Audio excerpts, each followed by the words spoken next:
O barulho monótono do aeroporto foi interrompido por um grito desesperado que fez com que todos parassem por um instante. No centro do terminal, no meio da multidão, um homem bem vestido, com uma expressão assustada, observava seu filho pequeno, que sufocava de medo, com o rosto rapidamente ficando azulado.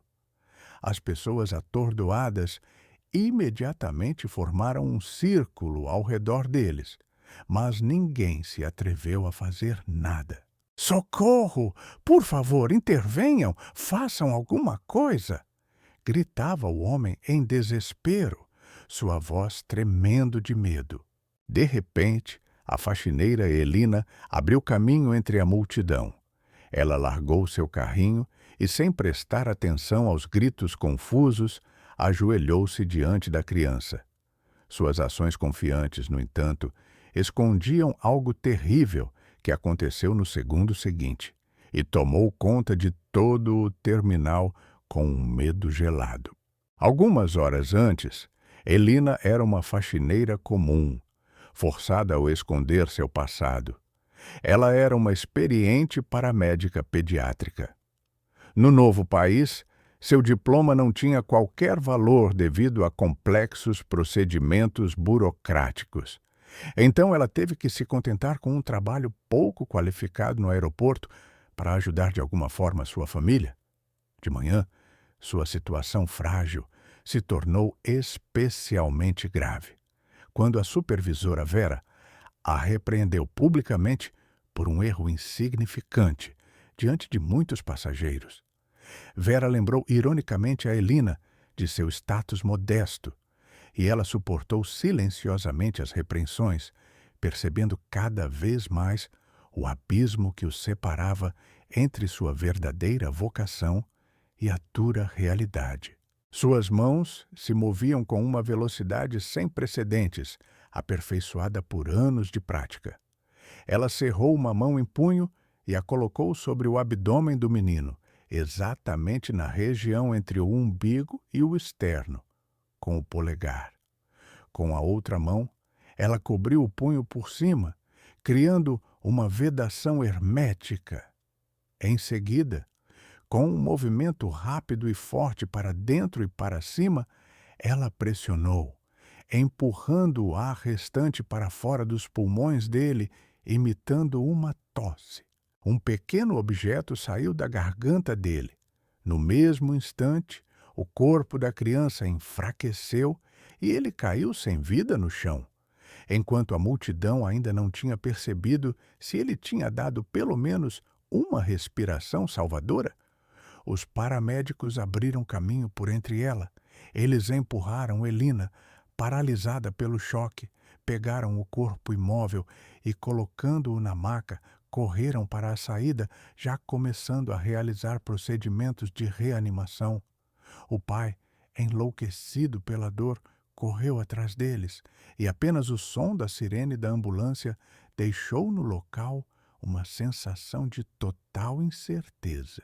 Elina ficou no centro do salão, cercada por um silêncio ensurdecedor que se instalou após o som da sirene. A multidão se dispersava, mas agora os olhares das pessoas estavam voltados para ela, não com curiosidade, mas com cautela e medo.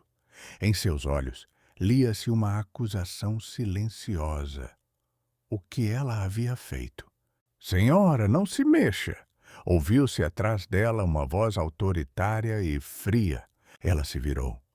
Um homem alto, vestindo um uniforme discreto da segurança do aeroporto, aproximava-se dela, com uma insígnia que dizia Oficial Hobbs na lapela. Sua expressão era séria e indecifrável. "Você é quem interagiu com a criança?" "Sim, fui eu", sussurrou Elina, com as mãos tomadas por um calafrio gelado. Ele estava sufocando e eu fiz tudo o que pude para ajudar. "Tentou?" perguntou Hobbs, franzindo a testa, com um tom claramente acusatório na voz. "Com base em que você interveio? Você é uma profissional de saúde licenciada deste aeroporto? Não, mas eu estava preparada, tentou explicar ela. Era preciso agir rapidamente.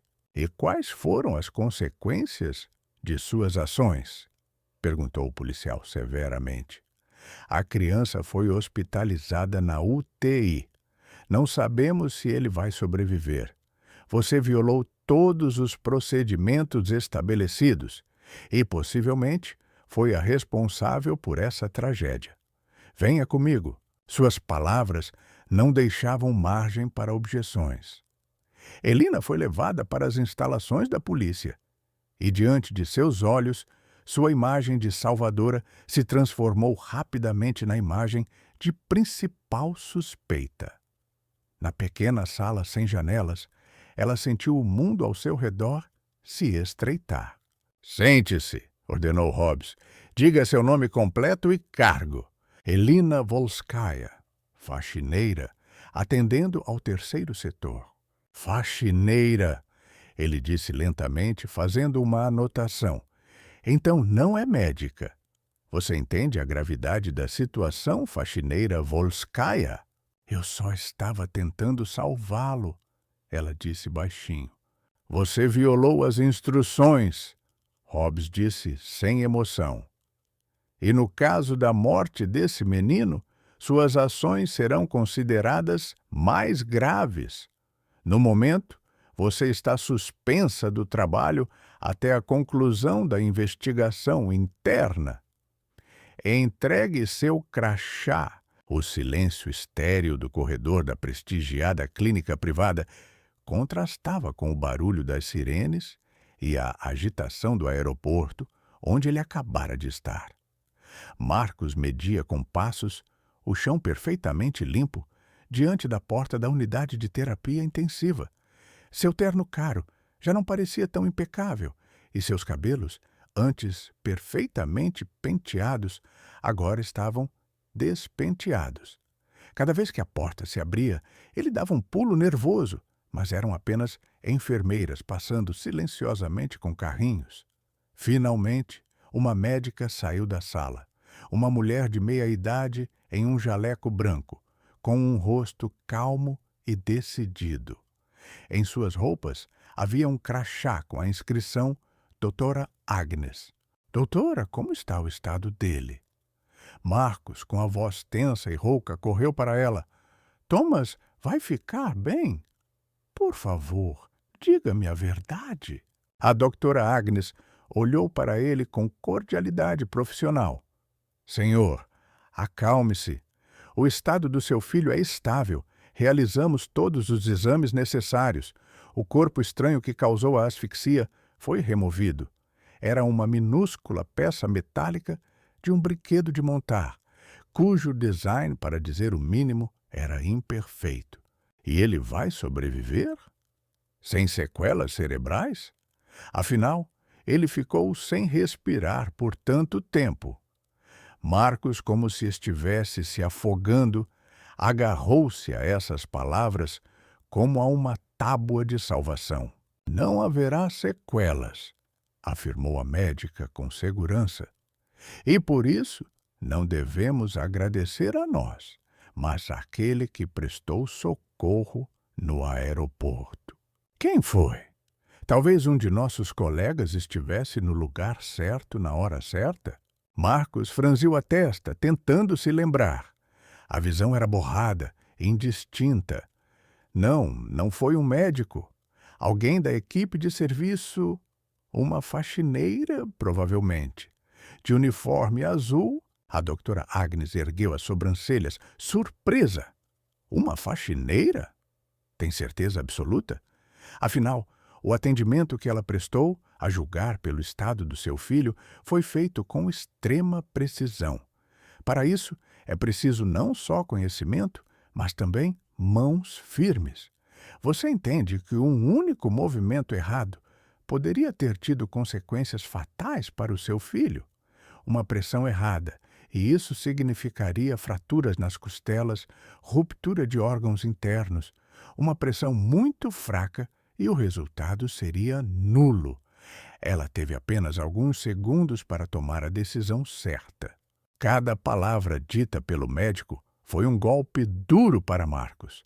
Ele estava acostumado a resolver todas as questões com dinheiro, contatos e autoridade. A posição de faxineira não tinha lugar em seu sistema de coordenadas, e a ideia de que a vida de seu filho dependia dela simplesmente não se encaixava em sua visão de mundo. Ela foi tão rápida que eu nem conseguia entender o que estava acontecendo, sussurrou ele. Foi justamente essa rapidez que se revelou o fator decisivo, observou a Dra. Agnes. Qualquer demora, mesmo que seja de 1 minuto, em uma situação como essa, inevitavelmente levará a danos irreversíveis às células cerebrais, devido à falta de oxigênio.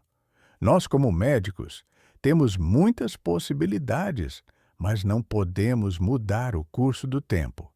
Essa mulher nos trouxe um paciente que pudemos salvar. Ela deu ao seu filho uma chance de viver. A médica fez uma pausa, dando-lhe tempo para refletir. Você precisa encontrá-la e expressar sua gratidão, como gratidão a uma pessoa que realizou um milagre incrível, disse ela. Ela acenou com a cabeça e se dirigiu pelo corredor, deixando Marcos sozinho no silêncio estéril. Ele se encostou na parede fria e, pela primeira vez em um período repleto de pânico e medo, foi tomado por outro sentimento, uma vergonha avassaladora. O homem, que podia citar os nomes de centenas de parceiros de negócios, não se preocupou em saber o nome da mulher que salvou seu filho. Ele nem se preocupou em olhar para ela, apenas recuou, deixando-a lidar com as consequências de sua fuga. Marcos pegou o telefone, abriu a lista de contatos, mas imediatamente o fechou. Ele não tinha o nome, o cargo, nem qualquer outra informação sobre ela. Como encontrar uma faxineira nesse aeroporto enorme com milhares de pessoas, sem saber nem mesmo o nome dela? O interrogatório se prolongou por quase 3 horas. Elina só foi liberada da sala abafada da segurança quando já estava escurecendo lá fora. Ao sair para o barulhento corredor do pessoal, ela se sentiu exausta e humilhada. Suas pernas pareciam de algodão, e a frase do oficial Hobbs não saía da sua cabeça. Entregue seu crachá. Indiferente, ela se dirigiu ao torniquete que levava aos vestiários e estendeu seu cartão plástico para o leitor. A luz vermelha piscou, como que com desdém e severidade. O acesso estava proibido. Esse sinal impassível foi para ela uma sentença, rompendo definitivamente o fio daquela vida modesta, mas segura, que ela havia construído com tanto esforço.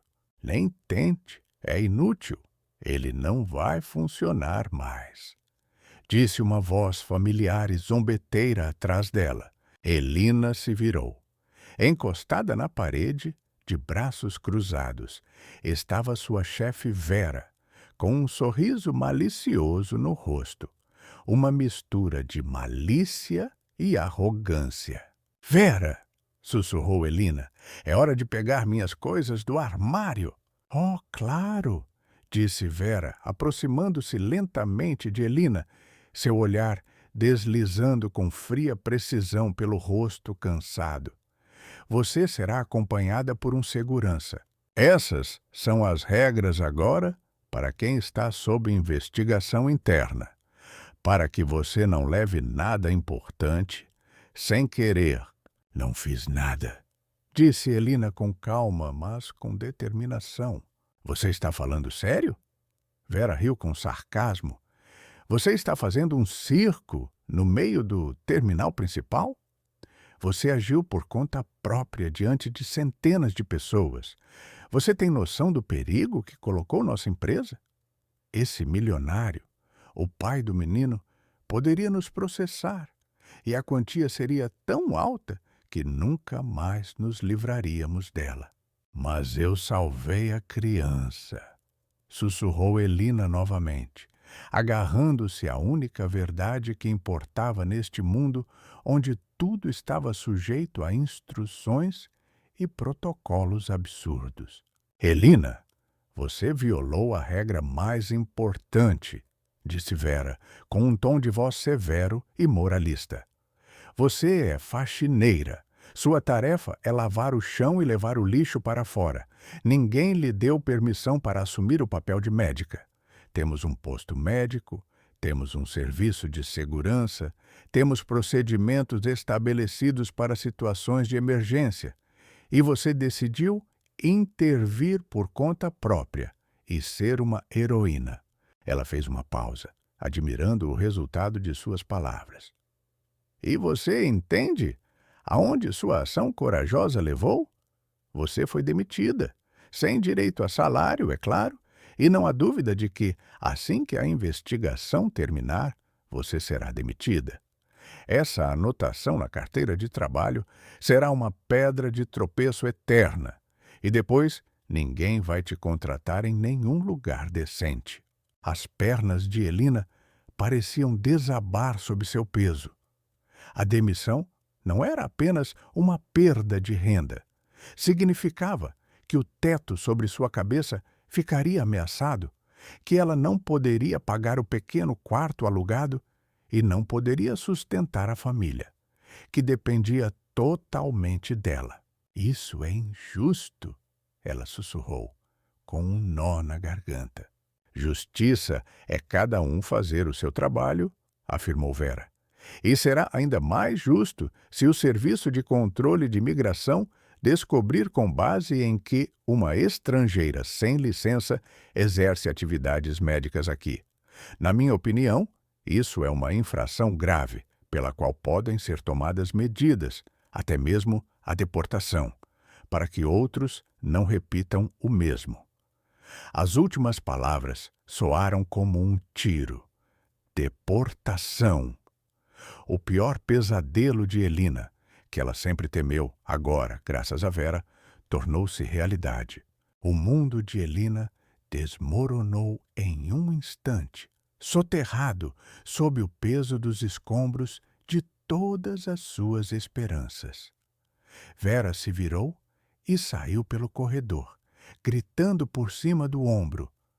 O segurança chegará em breve. Não demore. De volta ao seu escritório, de onde se tinha uma vista da cidade noturna inundada de luzes, Marcos não conseguia se acalmar. O sentimento de culpa, novo e desagradável para ele, era como um peso físico no peito, como um nó apertado. Ele estava acostumado a controlar cada detalhe de sua vida e de seus negócios, mas hoje se viu como um observador impotente. E o destino de seu filho dependia de uma desconhecida que ele nem havia notado.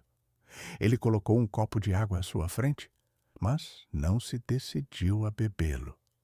Em vez disso, pegou o telefone e ligou para seu assistente. David. David, preciso de uma coisa urgente. Marcos começou sem cerimônia assim que ele atendeu. Preciso encontrar uma pessoa, uma mulher. Ela trabalha como faxineira no aeroporto internacional. Usa um uniforme azul. É tudo o que tenho. Houve uma pausa de alguns segundos do outro lado da linha. Senhor, confesso que é uma tarefa bastante difícil. Várias empresas de limpeza e centenas de pessoas trabalham no aeroporto. Encontrar a pessoa certa entre elas é como procurar uma agulha num palheiro. David, não te pago para discutir as dificuldades das minhas tarefas, disse Marcos friamente. Eu pago para que elas sejam resolvidas. Veja as gravações das câmeras de vigilância do quarto terminal. O incidente ocorreu por volta do meio-dia. Descubra qual organização atende essa área. Use todos os meios que considerar necessários. Você tem 2 horas. Espero receber em meu e-mail o nome, cargo e informações de contato dela. Não mais tarde do que 2 horas. E não 3. Ele interrompeu a conversa sem esperar pela resposta. Esse era o seu estilo habitual: dar tarefas impossíveis e exigir que fossem executadas na perfeição. No entanto, hoje, por trás dessa exigência, sentia-se não apenas a habitual severidade do chefe, mas uma tentativa desesperada de corrigir o seu próprio erro. Ele sentou-se à mesa, tentando ler os relatórios, mas os números e os dados diante de seus olhos se distorciam, como se dissolvessem na névoa. Em sua imaginação, a mesma imagem voltava repetidamente: o rosto do filho, distorcido pelo medo, e o rosto da mulher com luvas amarelas, cheio de determinação e concentração. Pouco mais de 1 hora depois, o telefone tocou novamente. Era David. "Estou ouvindo", disse Marcos de forma breve e brusca. "Senhor, há uma informação em sua caixa de correio. Uma mulher chamada Elina Volskaya, funcionária da empresa Esfera Limpa. Mas há uma circunstância. De acordo com relatórios internos da segurança do aeroporto, foi aberto um processo em relação a este incidente.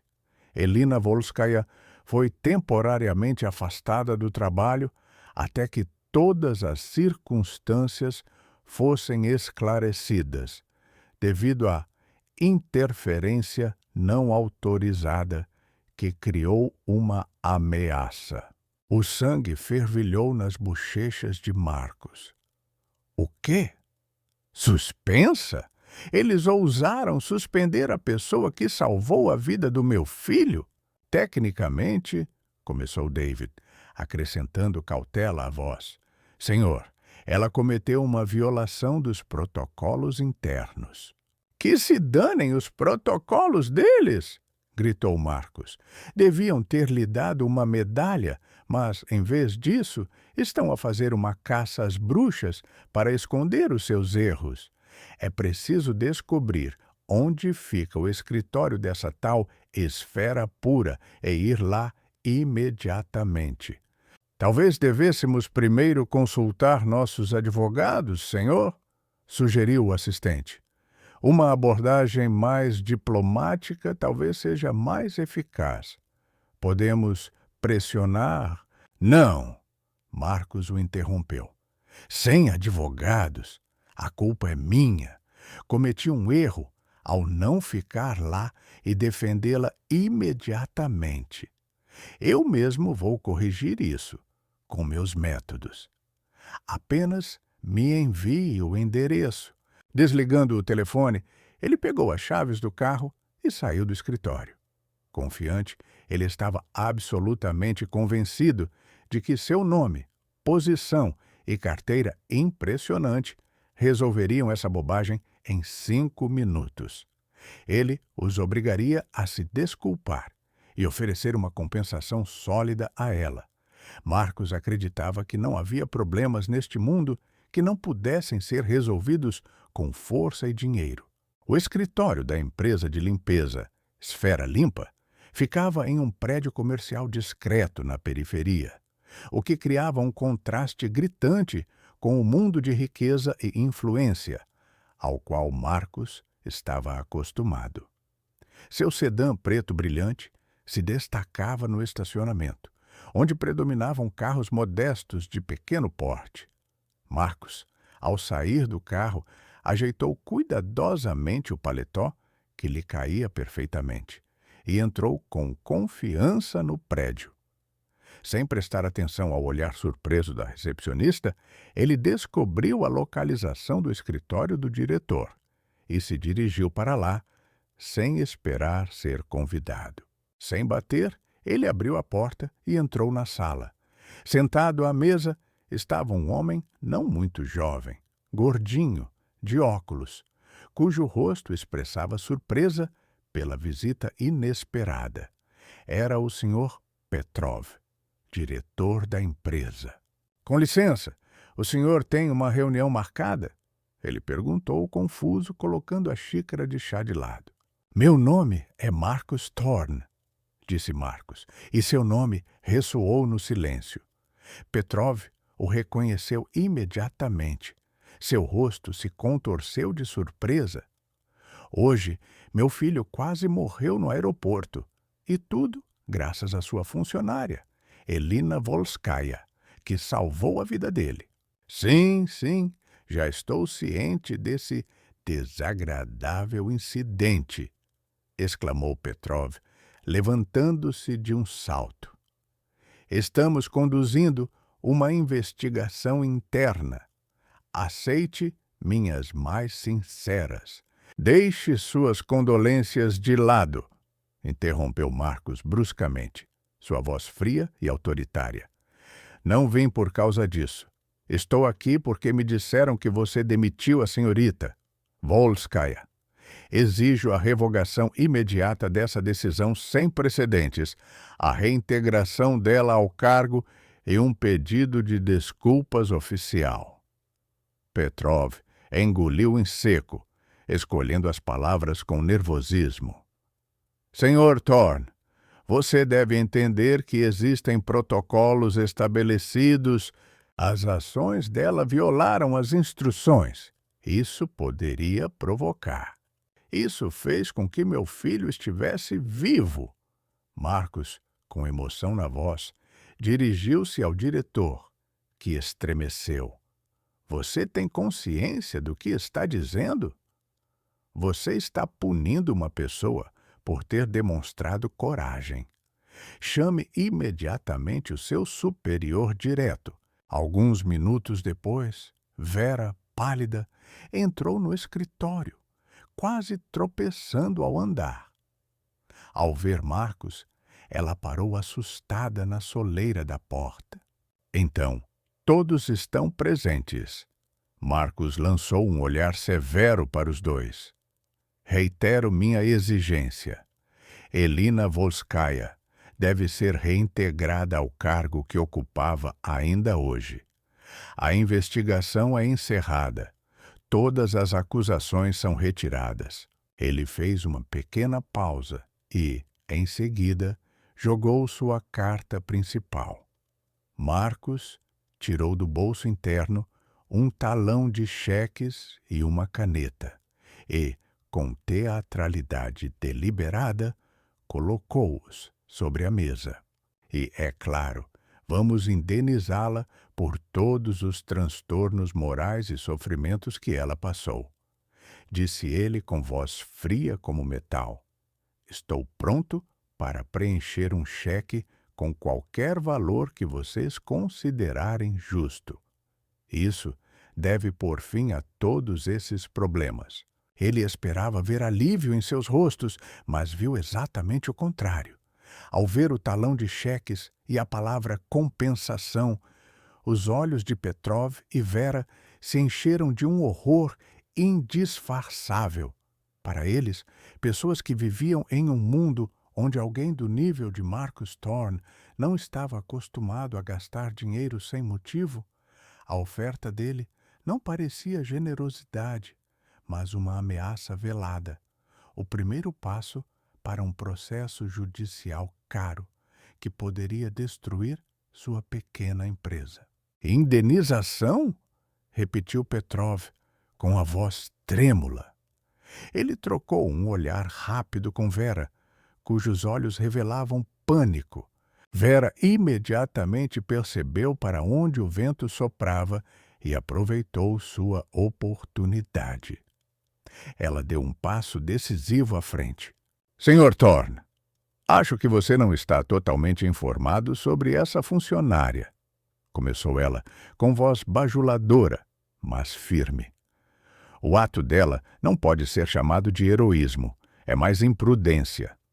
Elina Volskaya já havia se mostrado uma funcionária não muito confiável. Ela tinha observações, faltas.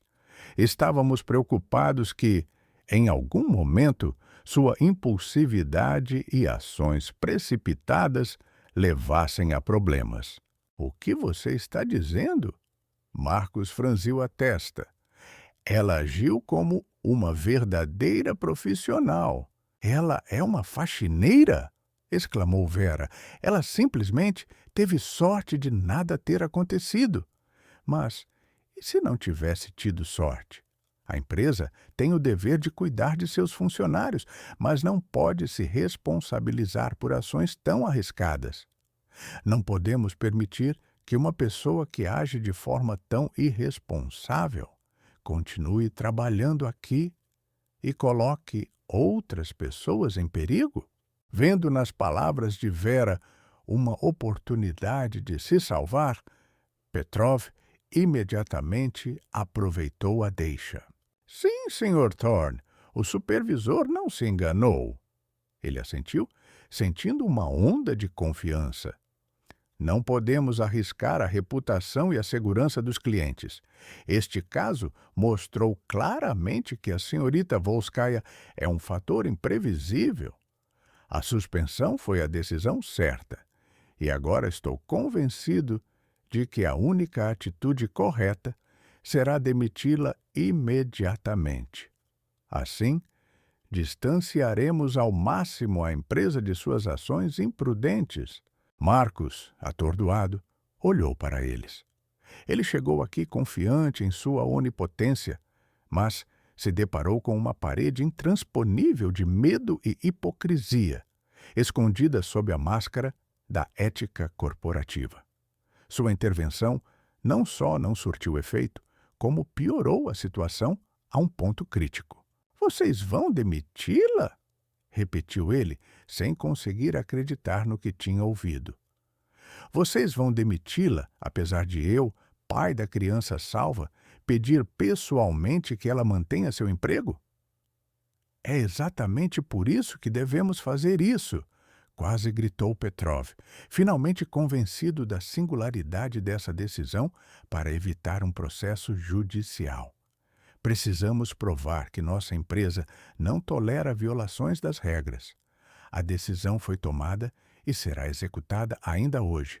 Ela será demitida. Ele se sentou à mesa e, com teatralidade deliberada, pegou o formulário de demissão, sinalizando claramente o fim da conversa. Marcos percebeu que suas tentativas foram em vão.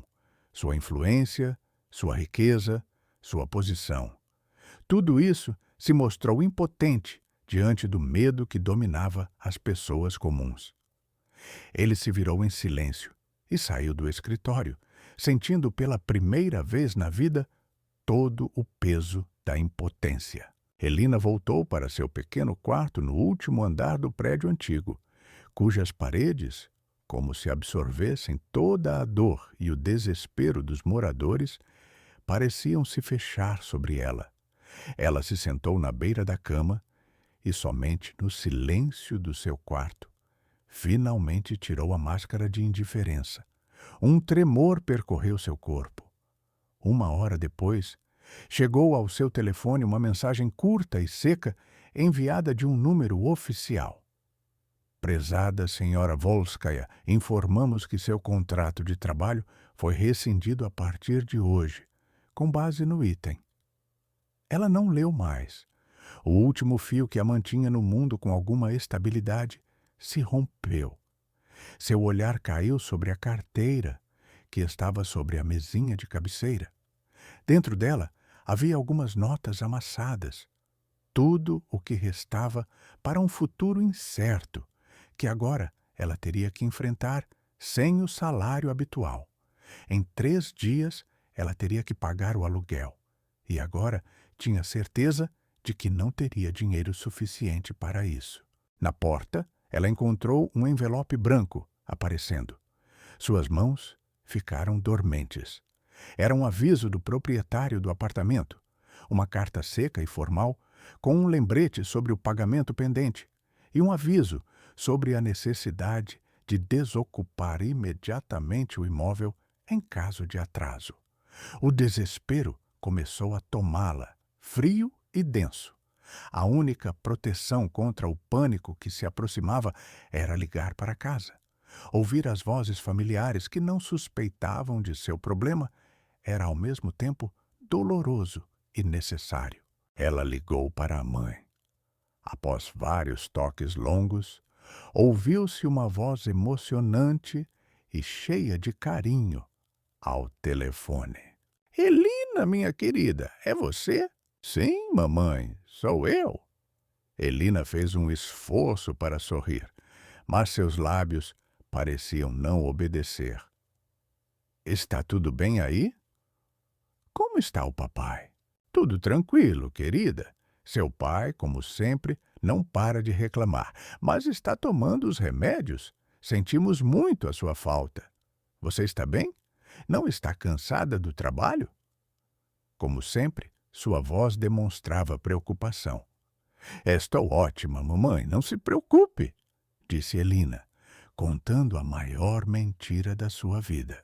Cada palavra era como um fardo pesado que ela tinha que espremer para fora de si com um esforço incrível. O trabalho é o trabalho, estou dando conta. Além disso, hoje foi um dia especialmente intenso. Aconteceu algo interessante. Consegui ajudar uma pessoa.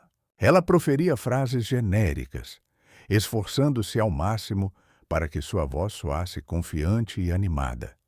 Falava sobre o tempo, interessava-se pelos vizinhos, pelo jardim, por qualquer coisa insignificante que pudesse distraí-la da angústia aguda que a sufocava como um abismo à beira do qual ela se encontrava.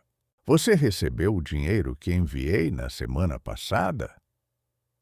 Sua pergunta soou como um golpe, e a ideia de que poderia não haver uma próxima transferência causou uma dor lancinante em seu coração. Sim, querida, entendi tudo, muito obrigada. Você é uma verdadeira salvadora para nós. Não imagino o que faríamos sem você, respondeu a mãe com sincera gratidão, e essas palavras feriram Elina mais profundamente do que qualquer acusação. Depois de continuar a conversa por mais alguns minutos, Elina desligou o telefone. As forças a abandonaram, e sem emitir nenhum som, ela começou a chorar, baixando a cabeça sobre as mãos. Ao mesmo tempo, Marcos estava sentado em seu carro, estacionado perto do escritório da Esfera Limpa, com o olhar fixo no vazio. O silêncio reinava no interior do carro, quebrado apenas pelo tic-tac suave do motor. Ele repetia mentalmente a conversa humilhante com Petrov e Vera. Marcus Thorne, acostumado a que o mundo se submetesse à sua vontade, sofreu uma derrota esmagadora.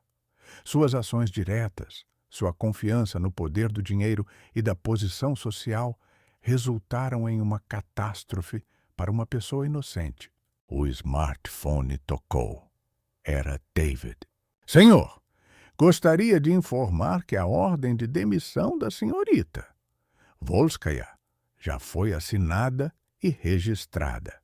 Tudo foi feito literalmente 10 minutos após sua saída, disse o assistente calmamente, mas com simpatia em seu tom de voz.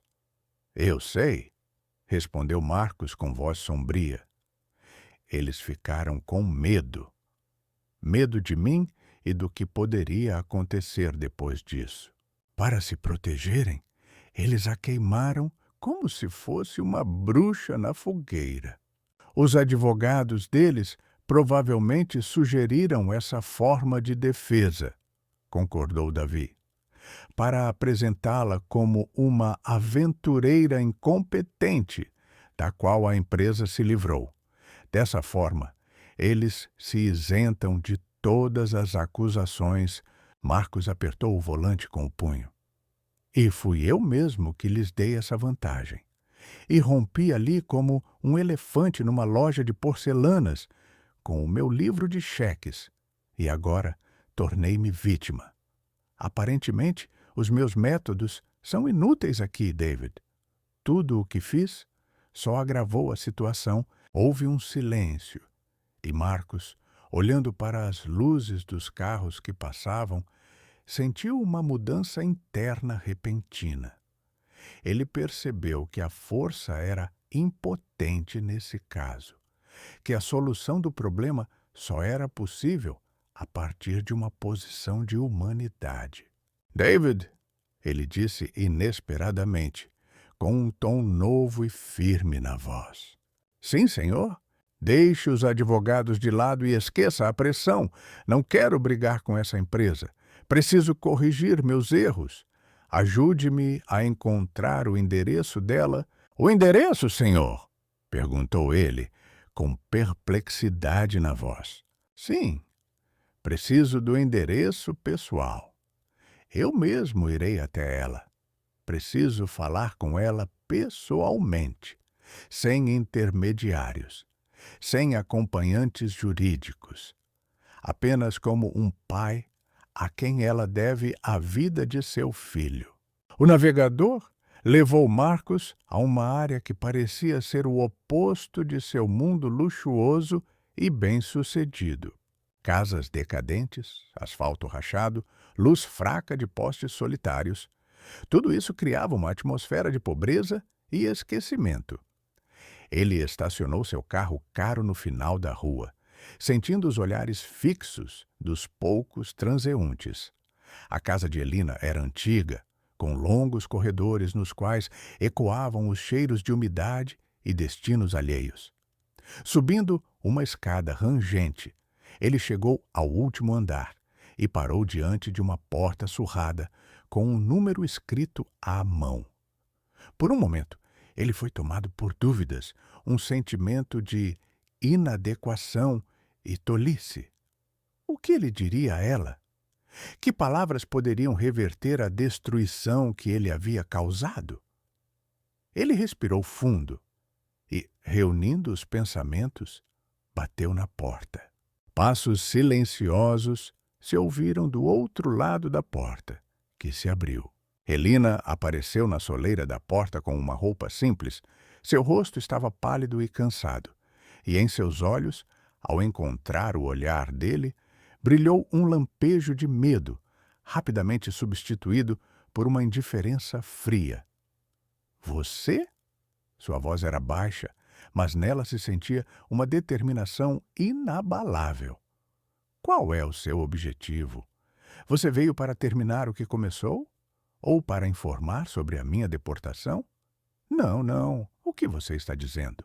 Respondeu Marcos rapidamente, afastando as mãos em um gesto conciliador. O olhar dela era tão forte que ele se sentiu extremamente desconfortável. Eu posso entrar por alguns minutos? Por favor. Ela hesitou, examinando o rosto dele. Seus olhos não tinham mais a mesma firmeza, apenas confusão e uma espécie de teimosia desesperada. Sem dizer uma palavra, ela recuou, abrindo a porta de seu pequeno quarto para ele. O quarto era modesto: uma cama, uma mesinha, uma cadeira e um armário. Mas cada detalhe transmitia uma limpeza e uma ordem impecáveis. Não vou demorar muito, disse Marcos, parando no meio do quarto. Eu vim para pedir desculpas. Eu me comportei como um completo idiota. No escritório da sua empresa, eu achava que poderia resolver tudo com força e dinheiro, mas só causei destruição. Minhas ações levaram à sua demissão, e por isso não há perdão. Elina observava-o em silêncio, com os braços cruzados sobre o peito, o rosto indiferente. Você se desculpou. Pode ir embora, disse ela com voz fria. Por favor, espere, disse Marcos com desespero na voz. Eu entendo que palavras são vazias, especialmente as minhas. Mas eu precisava dizer isso pessoalmente a você.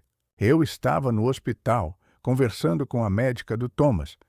Ela disse que a vida do meu filho depende de você, que você agiu como uma verdadeira profissional e que qualquer atraso poderia ter sido fatal para ele. Ele fez uma pausa, escolhendo as palavras. Eu estava tão assustado que nem tive tempo de agradecer a você. Simplesmente me assustei e fugi. E depois, tentando consertar tudo à minha maneira, como sempre, só agravei a situação. Não vim lhe oferecer dinheiro. Vim para dizer que tenho uma enorme dívida com você e que sinto sinceramente pelo mal que causei. Sua sinceridade e total ausência de arrogância gradualmente penetraram sua barreira, derretendo o gelo em seus olhos. A parede de desconfiança que ela havia erguido finalmente mostrou sua primeira brecha. "E o que o trouxe aqui, Sr. Thorne?" Ela perguntou, sua voz já mais calma. "Não entendo", ele admitiu francamente. "Não consigo entender o que a levou a fazer isso. Você sabia que estava violando as regras, que estava colocando tudo em risco. Por quê?" Elina ficou em silêncio, fixando o olhar nos telhados escuros visíveis da janela. Então, com passos lentos e pensativos, ela se aproximou da mesa, pegou um livro velho e gasto com capa dura e o estendeu para Marcos. Ele pegou o livro, cuja capa tinha as palavras Pediatria de Emergência, Manual para Paramédicos de Campo, gravadas em letras douradas. "Há 10 anos que não lavo o chão", confessou ela, com voz baixa. "Durante todos esses anos, eu atendia chamadas, sempre com o mesmo livro na bolsa. Trabalhei na equipe de reanimação infantil e enfrentei centenas de situações semelhantes à do seu filho. E eu os ajudei. Eu era aquela que segurava a vida nas mãos, não um instrumento de limpeza. Era a única coisa que eu sabia fazer com verdadeira maestria." Marcos olhava ora para o livro, ora para Elina, e em sua cabeça parecia que fragmentos separados se juntavam, criando uma imagem totalmente nova e incrível. "Neste país, meu diploma é apenas uma folha de papel em branco." Ela sorriu amargamente. "Para que ele seja reconhecido, são necessários anos de trabalho árduo e muito dinheiro, que eu nunca terei. Por isso, fui obrigada a me tornar faxineira. Mas quando vi seu filho, as regras e as consequências se dissiparam da minha mente. Eu vi apenas uma criança cuja vida estava por um fio, e eu sabia que podia salvá-la. Minhas mãos pareciam lembrar sozinhas o que fazer. Foi tão natural quanto respirar." Ela se virou para esconder dele o brilho das lágrimas em seus olhos. "Tudo o que eu sonho é voltar a usar o uniforme de médica e não de faxineira. Voltar a tratar pessoas, mas parece que meu sonho já não é mais possível. Então, agora que você sabe tudo, peço que se retire." Marcos, como se tivesse sido atingido por um raio, segurava o velho livro didático nas mãos. Ele olhou para aquela mulher cansada e exausta em seu modesto quarto e compreendeu. Diante dele não estava apenas aquela que salvara seu filho. Era uma profissional altamente qualificada, cuja vida e sonho foram destruídos por um sistema impiedoso, e ele, involuntariamente, acabara de desferir o golpe final e mortal nesse sistema. Marcos não foi embora. Ele cuidadosamente devolveu o livro à mesa e olhou para Elina com uma expressão incomum para ela. Não havia piedade nem indulgência em seus olhos, apenas uma profunda e sincera determinação, surgida de um sentimento de culpa e de uma súbita iluminação. "Não, isso vai acontecer", disse ele baixinho, mas com determinação. "Não vou desistir até que eliminemos essa injustiça completamente, toda ela. Desde o início." Elina se virou, olhando para ele com desconfiança. "O que você quer dizer?" "Você já tentou ajudar. Veja em que situação isso nos colocou." "Tentei agir como um empresário", confessou Marcos. "Pressionar, adquirir, comandar. Mas isso não é um negócio. É uma questão que vai além dos negócios. É um problema humano e precisa ser resolvido de outra forma. Não vou mais agir sem o seu consentimento. Peço que confie em mim e me deixe ajudá-la, mas agora de verdade, juntos. No dia seguinte, Marcos marcou um encontro em um local neutro, um café pequeno e tranquilo. Elina, indecisa, não sabia o que esperar. Marcos e outro homem, um senhor elegante de cabelos grisalhos, com um rosto expressivo e sereno, já a aguardavam à mesa. Elina, apresento-lhe Jonathan Harrison, disse Marcos, o melhor advogado trabalhista desta cidade. Encarreguei-o de analisar o seu caso. Harrison acenou educadamente com a cabeça e apertou a mão da senhorita. Volskaya. Senhorita Volskaya, examinei sua ordem de demissão e o relatório da segurança. Juridicamente, sua situação é bastante complicada. A empresa certamente insistirá que você foi negligente e violou todas as instruções estabelecidas. Mas eu salvei uma vida, rebateu Elina. E esse é o nosso único, porém importante argumento, confirmou o advogado. Vamos nos basear na doutrina da extrema necessidade. No entanto, para aplicá-la com sucesso, precisamos provar 2 pontos-chave. Primeiro, que a ameaça à vida da criança era real e inevitável. Segundo, que suas ações foram não apenas justificadas, mas também profissionais. Infelizmente, não tenho uma licença emitida aqui, disse Elina com tristeza. Portanto, lutaremos não apenas por seus empregos, disse Marcos com calma e confiança. Defenderemos sua vocação. Jonathan cuidará da sua demissão e eu assumirei a responsabilidade pelo seu diploma. Elina olhou para ele com desconfiança. Não pode ser, disse ela. Eu já verifiquei. Isso levará anos. É preciso fazer cursos especiais, passar em exames de idiomas, adquirir experiência, obter recomendações. Isso vai custar uma boa quantia. O dinheiro, para mim, é uma ferramenta, Elina. E pela primeira vez, quero usá-lo para algo realmente significativo, compartilhou Marcos. Meu assistente já entrou em contato com a Associação Médica. Elaboramos um plano de ação. Claro, não será fácil. Isso exigirá um grande esforço de sua parte. Mas temos certeza de que é possível. Você terá que passar por vários exames difíceis e confirmar cada detalhe de sua experiência anterior. Ele se inclinou para ela sobre a mesa. Seu olhar era sincero e sério. Vou providenciar tudo o que você precisa para estudar com sucesso. Os melhores professores particulares, livros didáticos de qualidade, pagamento de todos os cursos e exames.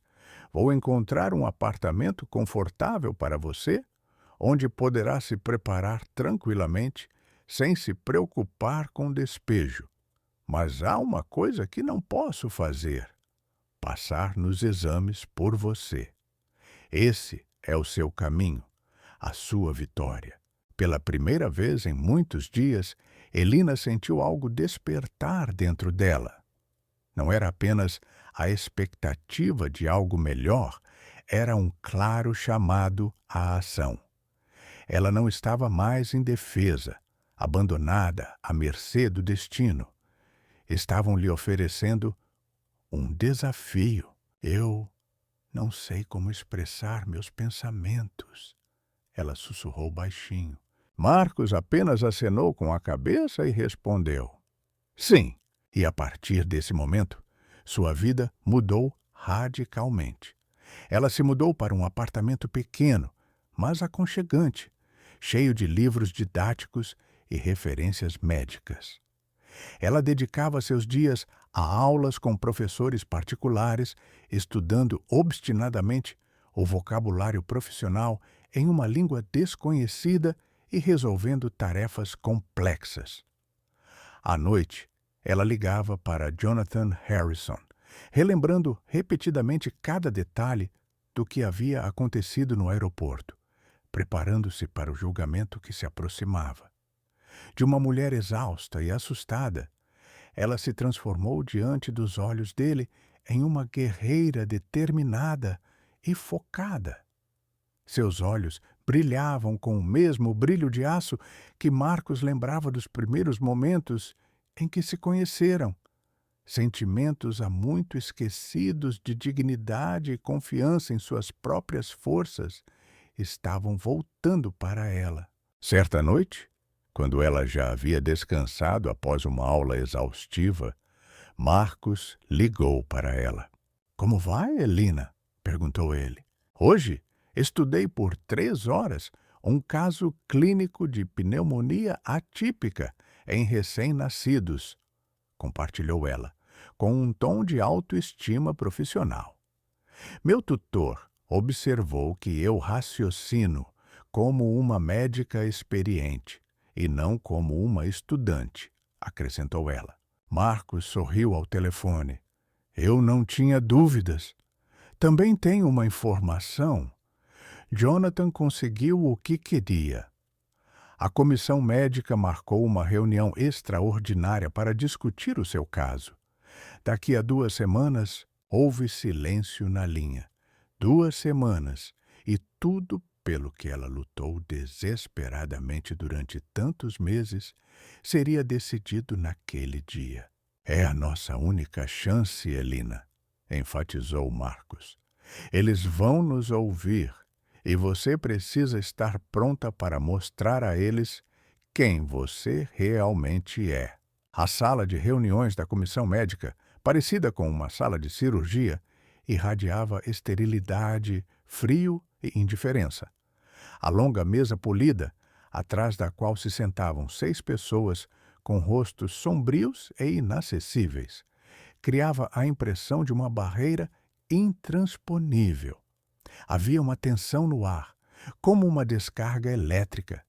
Elina estava sentada ao lado de Jonathan Harrison, com as mãos entrelaçadas nos joelhos, geladas de medo. Em frente a eles estavam os representantes da outra parte. Um advogado bem vestido da Esfera Limpa e o oficial Hobbs, vestido com uniforme de gala, com o rosto como se fosse esculpido em pedra. O processo de audiência começou. Primeiro, o advogado da empresa de limpeza tomou a palavra. Sua voz era suave e convincente. Ele falou detalhadamente sobre os protocolos existentes, as instruções de cargo, enfatizando a inadmissibilidade de ações independentes.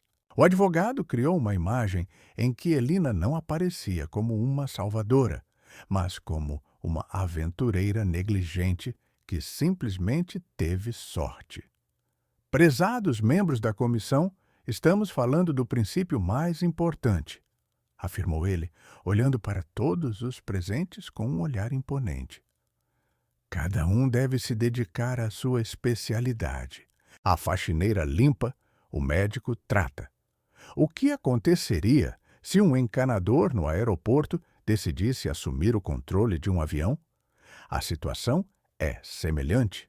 A senhora Volskaya ultrapassou grosseiramente os limites de suas atribuições, criando uma situação perigosa e imprevisível." O oficial Hobbs tomou a palavra. Ele falava de forma clara e seca, como um verdadeiro militar. Em um aeroporto internacional, onde a segurança de milhares de pessoas depende da ordem e da previsibilidade das ações do pessoal, qualquer desvio do protocolo representa uma ameaça potencial. As ações da senhorita Volskaya, mesmo que motivadas por boas intenções, violaram a ordem estabelecida de resposta a situações de emergência. Não podemos permitir esse tipo de comportamento. Ao final da apresentação, um silêncio pesado tomou conta da sala. O presidente da comissão, o idoso e severo Dr. Albright, voltou seu olhar para Elina. Senhorita Volskaya, você concorda que não possui uma licença válida para exercer a medicina em nosso país? Sim, concordo, respondeu Elina em voz baixa. Você concorda que não era uma pessoa autorizada a prestar primeiros socorros? Concordo. Cada palavra sua soava como um prego sendo cravado no caixão do seu futuro. Jonathan Harrison tentou se manifestar, mas o presidente o interrompeu com um gesto. A sensação era de que tudo já estava decidido e que a balança da justiça se inclinava inexoravelmente contra ela.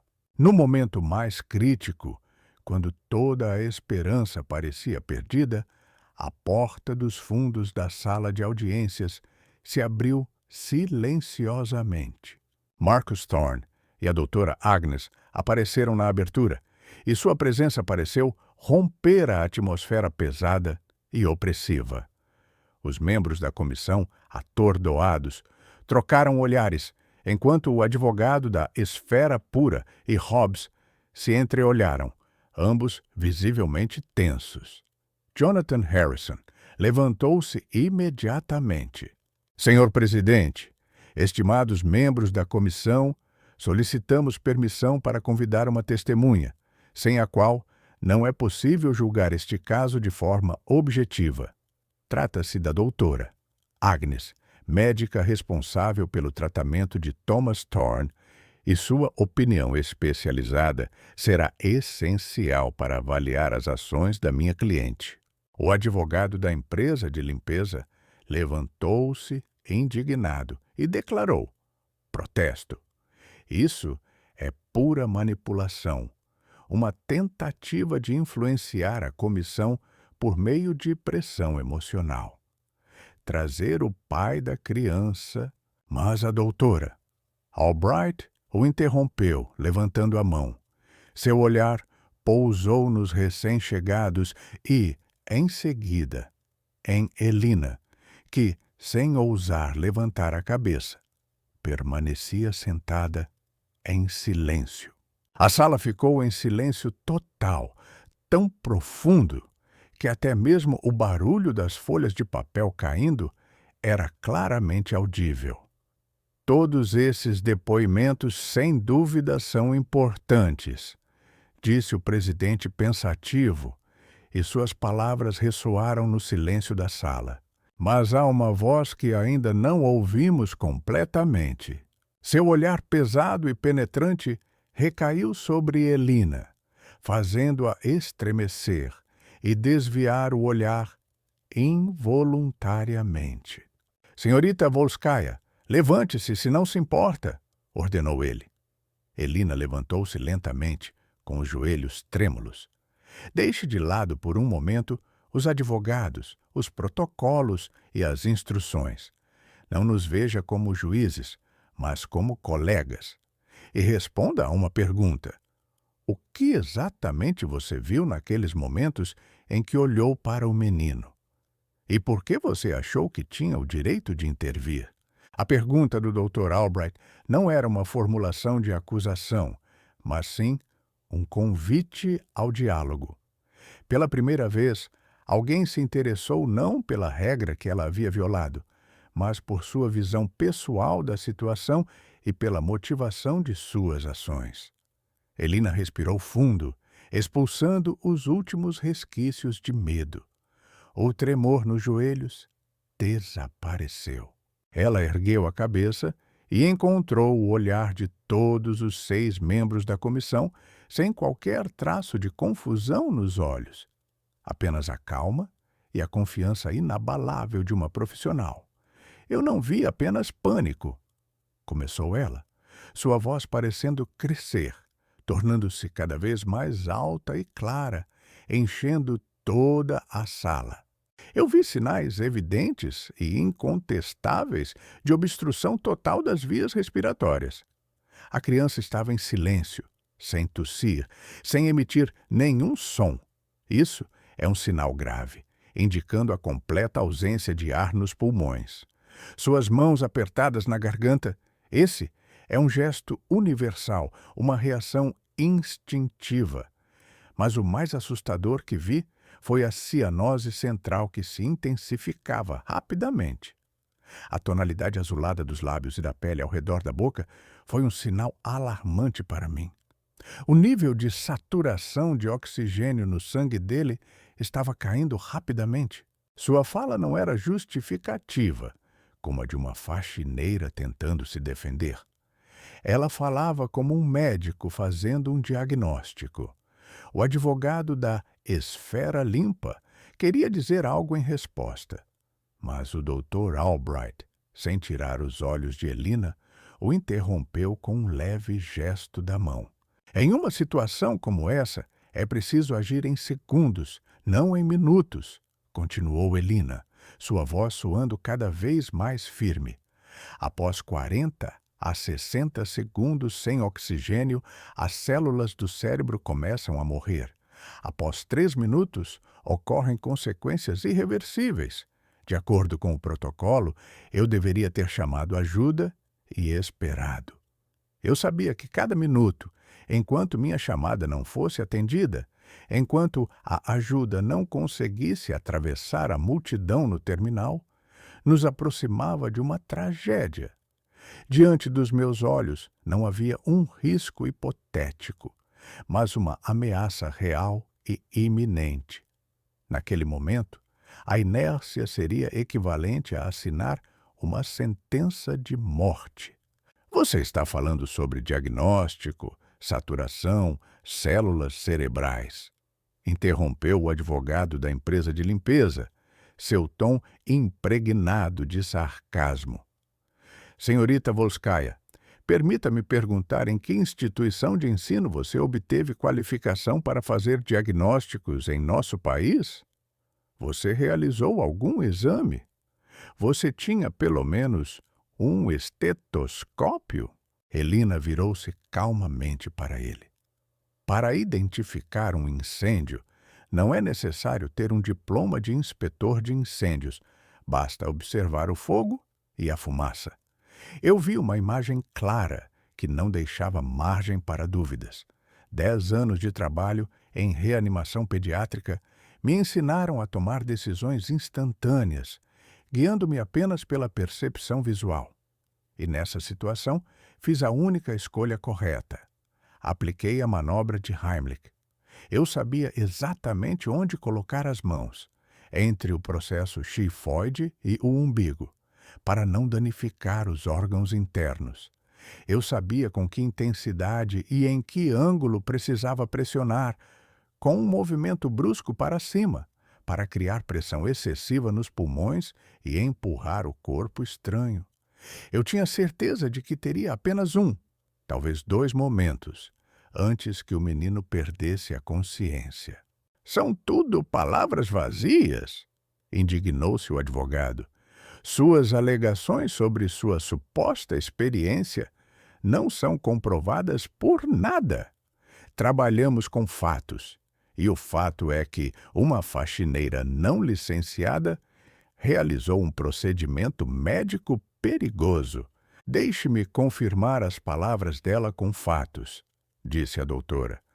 Agnes, calmamente, mas com firmeza, aproximando-se junto com Marcos. Suas palavras transmitiam uma confiança que não deixava dúvidas sobre suas intenções. Todos os presentes voltaram seus olhares para ela. Jonathan Harrison não se abalou. Senhor presidente, peço que dê a palavra à doutora. Agnes. Ela examinou a criança imediatamente após o incidente e pode fornecer uma avaliação especializada completa. O Dr. Albright pensou por um momento e depois acenou com a cabeça. Doutora Agnes, por favor, aproxime-se. A comissão está pronta para ouvi-la. A doutora Agnes, irradiando profissionalismo e autoridade, aproximou-se da mesa e colocou uma série de documentos diante da comissão. Caros colegas, Dirigiu-se ela aos membros da comissão. Os resultados do exame de Thomas Thorne apresentados diante de vocês exigem atenção especial a alguns pontos-chave. Em primeiro lugar, não foi detectada nenhuma lesão na criança que pudesse ter sido causada pela aplicação incorreta da manobra de Heimlich. Nem uma única fratura nas costelas, nem hematomas nos órgãos internos. Esse resultado atesta a perfeição da técnica de execução da manobra. A segunda coisa que chamou a atenção foi a forma do objeto retirado da criança. Era tal que bloqueava completamente a traqueia. Por si só, não teria conseguido sair, independentemente das circunstâncias. E o terceiro, o mais importante, o nível de oxigênio no sangue do menino, no momento da hospitalização, já estava no limite do normal. Isso significa que, se a ajuda tivesse sido prestada com um atraso de apenas 30 ou 40 segundos, não estaríamos agora discutindo a legalidade das ações da senhorita Volskaya, mas avaliando o grau de dano irreversível causado ao cérebro da criança. Ela fez uma pausa, olhando para todos os presentes. O advogado de uma conceituada empresa de limpeza chamou as ações da senhora Volskaya de uma feliz coincidência. Na área da medicina, não existem coincidências. Isso se chama profissionalismo. E quanto à declaração do oficial Hobbs sobre a violação do protocolo, permita-me fazer uma pergunta. Que protocolo obriga um profissional médico qualificado, mesmo sem licença local, a permanecer um observador passivo quando uma criança está morrendo diante de seus olhos, sabendo que ele é capaz de salvá-la? Suas palavras ficaram no ar, fazendo o oficial Hobbs empalidecer e desviar o olhar. O advogado da esfera pura abria e fechava a boca, confuso, incapaz de formular qualquer objeção. Marcus Thorne, que observava em silêncio o que estava acontecendo, não resistiu e deu um passo à frente. Senhores, eu sou o pai dessa criança. Só quero dizer uma coisa. Havia muitas pessoas naquela sala, incluindo funcionários do aeroporto. Nenhum deles tomou qualquer atitude. Todos apenas filmavam o que estava acontecendo com seus celulares. Todos, exceto uma mulher. Ela não se importou com as regras, não pensou nas consequências para si mesma, mas viu na situação não um problema para o aeroporto, mas meu filho moribundo. Se isso é realmente um crime, então não consigo entender em que tipo de sociedade vivemos. Um silêncio tenso reinava na sala, que atingiu seu ápice. Os membros da comissão cochichavam entre si. Um deles, um professor de cabelos grisalhos, virou-se para Elina. Senhorita Volskaya, estamos certos de suas boas intenções. No entanto, precisamos estabelecer um precedente. Se aceitarmos sua justificativa, amanhã qualquer funcionário sem formação médica poderá considerar que tem o direito de prestar assistência médica? Elina voltou a encará-lo.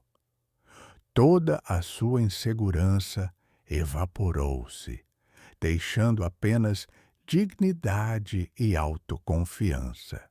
Não estou a pedir que estabeleça um precedente para pessoas sem formação, afirmou categoricamente. Peço que estabeleçam um precedente para aqueles que a possuem, mas que, por circunstâncias objetivas, não podem exercê-la.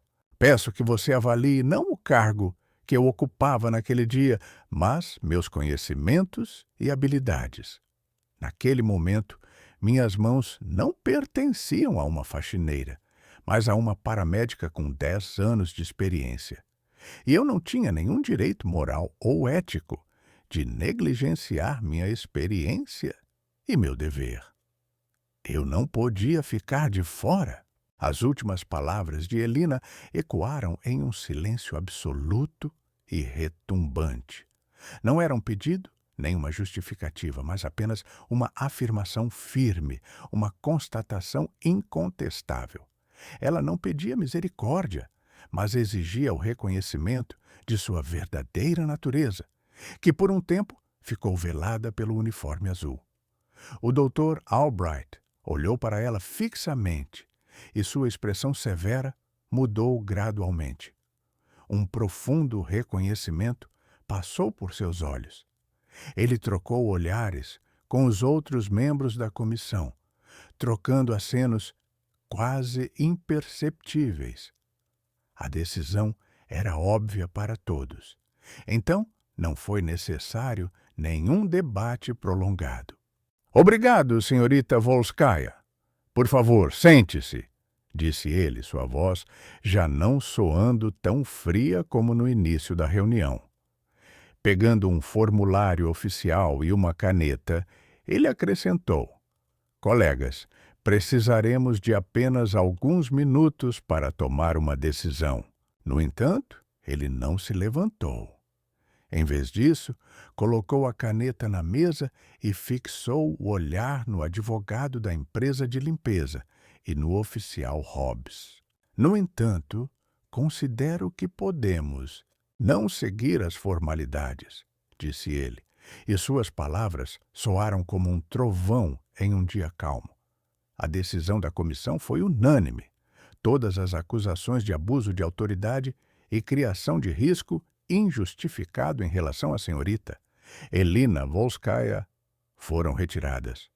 Suas ações em uma situação de emergência foram reconhecidas não apenas como justificadas, mas também como as únicas corretas, demonstrando alta competência. O caso está encerrado, pois não foi constatada a existência de crime. Um silêncio tenso pairou na sala, como se o ar tivesse sido completamente esvaziado.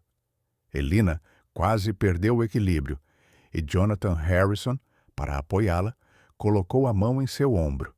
Ela exalou, e o alívio foi tão forte que quase a derrubou. Marcus Thorne fechou os olhos e uma sombra de profunda tranquilidade passou por seu rosto. No entanto, o Dr. Albright ainda não havia terminado suas palavras. "Além disso", continuou ele, sua voz agora soando com um tom metálico, "a comissão considera necessário enfatizar que este incidente revelou problemas sistêmicos profundamente enraizados. Quando regras e procedimentos formais são colocados acima da dignidade humana, o sistema inevitavelmente sofre. Quando um profissional altamente qualificado é forçado a lavar pisos, em vez de salvar pessoas devido a barreiras burocráticas, o sistema é simplesmente ineficaz. Portanto, não apenas justificamos a senhora Volskaya, recomendamos enfaticamente que o Conselho de Licenciamento analise seu caso de forma acelerada e urgente. Considerando sua experiência comprovada e seu comportamento impecável em uma situação difícil, estamos convencidos de que o processo de legalização total de suas atividades como profissional de saúde deve ser concluído o mais rápido possível. Ele se dirigiu ao advogado. "No que diz respeito à empresa Tistaya Esfera, enviaremos uma carta separada à administração do aeroporto, na qual indicaremos a incompetência do seu contratado. Os funcionários desta empresa não só não conseguiram ajudar, como também tentaram desacreditar a pessoa que salvou uma vida. Além disso, encaminharemos os materiais da presente audiência às autoridades policiais para esclarecer as circunstâncias e verificar a veracidade dos depoimentos de alguns testemunhos." O advogado empalideceu, como se tivesse perdido a cor, e o oficial Hobbs, tensionando-se, endireitou-se e fixou o olhar diretamente à sua frente. Tudo bem, a audiência está encerrada, concluiu o Dr. Albright. Ao sair para o corredor, a tensão finalmente deixou Elina. Ela se encostou na parede, sentindo as pernas tremerem. A doutora Agnes se aproximou e a abraçou calorosamente. Elina, você foi simplesmente maravilhosa. Falou como uma verdadeira profissional, disse ela com cordialidade. Obrigada por ter vindo, sussurrou Elina. Você me salvou. Não? Respondeu a doutora Agnes, balançando a cabeça. Você mesma garantiu sua salvação. Nós apenas ajudamos eles a entender suas palavras. Marcos foi o último a chegar. Ele parecia confuso, como se não conseguisse encontrar as palavras certas. Mais uma vez, tirou o talão de cheques do bolso. Elina, eu não sei como expressar minha gratidão. Quero que você nunca tenha falta de nada. Até você obter a licença, até encontrar um emprego. Deixe-me. Mas Elina o interrompeu gentilmente, colocando a mão sobre a dele, onde estava o talão de cheques. Não precisa, Marcos. Foi a primeira vez que ela pronunciou o nome dele e soou tão natural. Você já fez por mim mais do que todos os outros na vida. Você acreditou em mim e me deu uma chance de lutar. Isso é o suficiente. Mas eu tenho uma dívida com você, ele repetia teimosamente. Essa dívida não tem preço. Então pague-a, mas não a mim, respondeu Elina, e um novo brilho vivo surgiu em seus olhos. Hoje, na sala, falei sobre a importância dos exemplos, e meus pensamentos se estenderam muito além da minha própria situação. Pensei nas milhares de pessoas que se encontram em circunstâncias semelhantes. Em médicos qualificados, obrigados a dirigir táxis, em engenheiros talentosos, trabalhando em canteiros de obras, sobre professores brilhantes lavando pratos em restaurantes. Seus conhecimentos, suas habilidades, seu destino estão afogados em um mar de burocracia e regras administrativas. Eles são um potencial não aproveitado para o nosso país. E eles estão condenados à solidão por si mesmos. Nos olhos dela, ele não viu um pedido, mas uma ideia nascente, grandiosa e ousada. Se você realmente quer mudar alguma coisa, crie um fundo, uma organização que apoie pessoas que se encontram em uma situação como a minha, ajudando-as a superar os obstáculos burocráticos da legalização. A fundação deve pagar seus estudos, contratar advogados, ajudar na adaptação. Não nos dê apenas ajuda temporária. Dê-nos as ferramentas que merecemos por nossa educação e experiência. É assim que você poderá pagar sua dívida. Ajude a todos nós. Marcos ficou surpreso. Ele veio aqui com a intenção de pagar, de saldar sua dívida com uma generosa doação. Mas, em vez disso, lhe ofereceram algo mais do que apenas uma compensação financeira.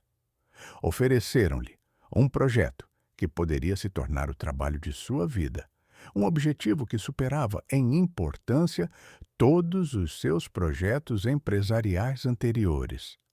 Lentamente, ele guardou o talão de cheques de volta no bolso. Isso é simplesmente genial, Elina. Ele exalou impressionado. Exatamente o que precisamos. Alguns dias depois, Elina foi convidada a comparecer à administração do aeroporto. Ela não foi recebida por Hobbs, mas pelo chefe da segurança do aeroporto, acompanhado pelo diretor do centro médico. Ambos os homens se desculparam oficialmente com ela. expressando suas mais sinceras condolências. Em seguida, o diretor do centro médico lhe entregou uma pasta. Senhora Volskaya, analisamos a decisão da comissão e, honestamente, seria insensato não lhe oferecer um emprego, disse ele com um sorriso. Esta é uma oferta oficial para o cargo de assistente paramédico em nosso serviço. Arcaremos com todas as despesas dos cursos e estágios necessários para obter rapidamente a licença. Desejamos sinceramente vê-la em nossa equipe. Naquela mesma noite, Vera recebeu uma carta de Jonathan Harrison. Nela, ele informava que a empresa Esfera Limpa havia cancelado sua decisão de demitir Vera e lhe pagou uma indenização por demissão ilegal, buscando assim evitar o escândalo que havia eclodido. No parágrafo final da carta, dizia-se que Vera havia sido demitida por prestar falso testemunho e desacreditar a empresa.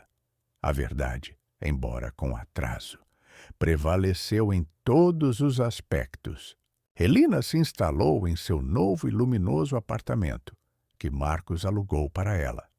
Sobre a mesa à sua frente estava o projeto de trabalho e, ao lado, o primeiro esboço do estatuto da fundação, que eles chamaram de Renascimento.